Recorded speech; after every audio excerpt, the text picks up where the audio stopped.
While pesticides play a vital role in protecting crops, they must be handled responsibly to safeguard human health, animal welfare, and the environment. This video highlights the importance of farmers understanding the pesticide label, which is a legal document under the Fertilizers, Farm Feeds, Agricultural Remedies and Stock Remedies Act of 1947. Pesticide labels have changed, and it's important for users to understand what those changes mean.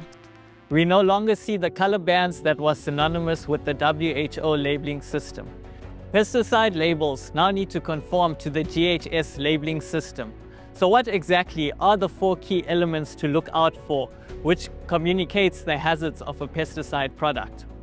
Firstly, the pictograms associated with the GHS. Secondly, the signal word. Thirdly, the hazard statements. And finally, the precautionary statements. Let's take a look at how pesticide product labels, including pictograms and signal words, should be read. The purpose of the GHS pictograms is to graphically present the hazards associated with a pesticide product.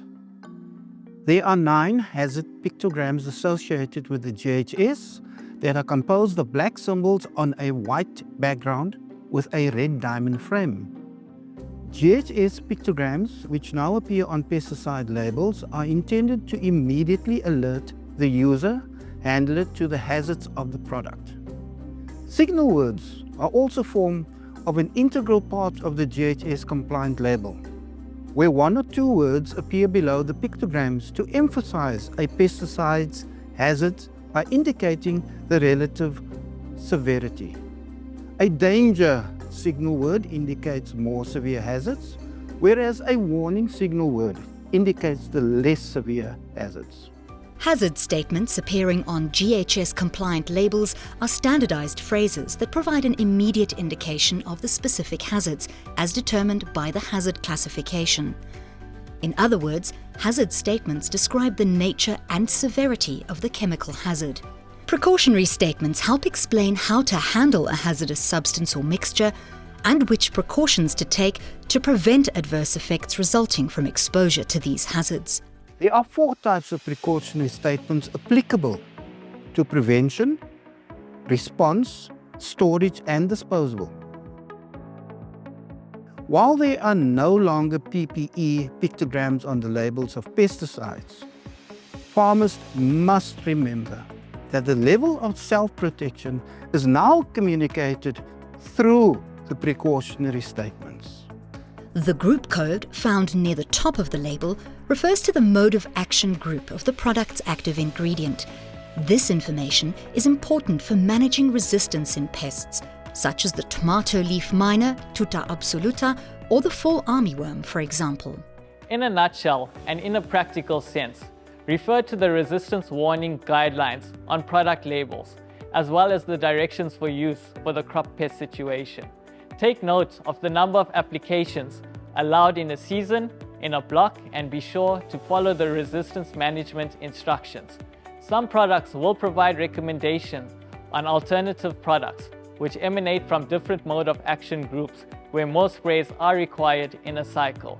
However, if this is not the case, then another suitably registered product for the crop pest situation will be required that has a different mode of action or resistance group code, and in such an instance, farmers should speak to their crop advisors or pest management consultants for technical support in compiling spray programs for pests capable of developing resistance to pesticides.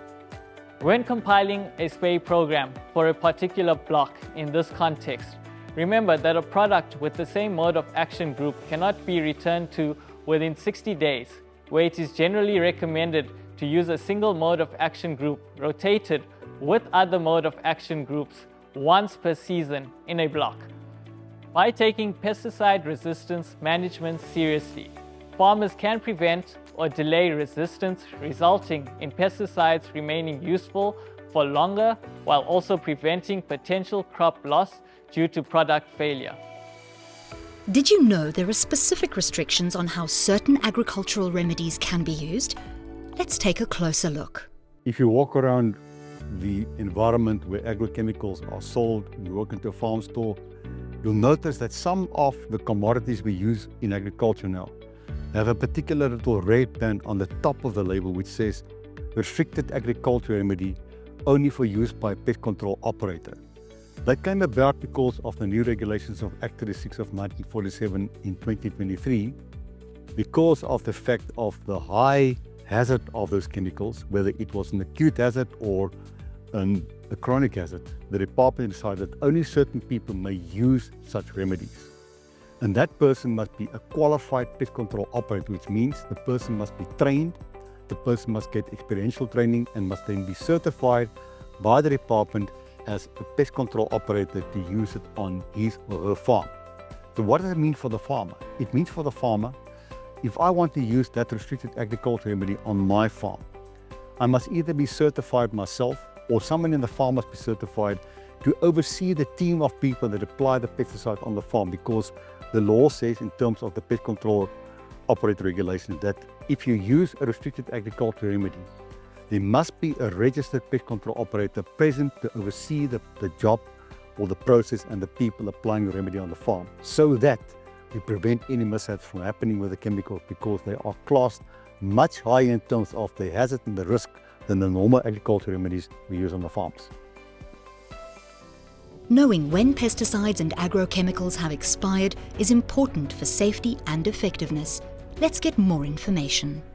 In our current regulations, we don't have the mandate given to manufacturers to put an expiry date on the containers.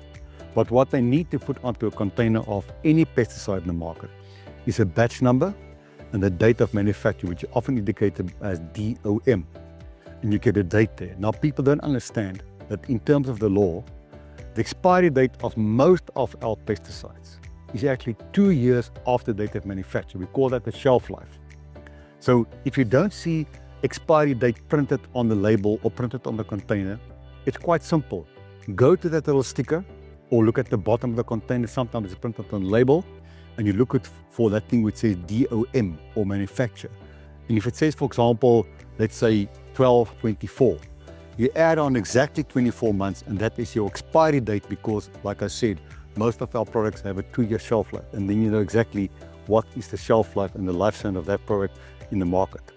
And your job as the farmer is to make sure you use your product up before it expires, because if it expires and use it then, you have no guarantee that your product will give you the desired results on your crop, and that your crop might not end up with undue residue limits that you don't want on your crop. Thanks for watching. Remember that farmers and managers have to understand how to read and implement information on pesticide labels. You're welcome to reach out with any questions or visit the CropLife SA website for more tools and training.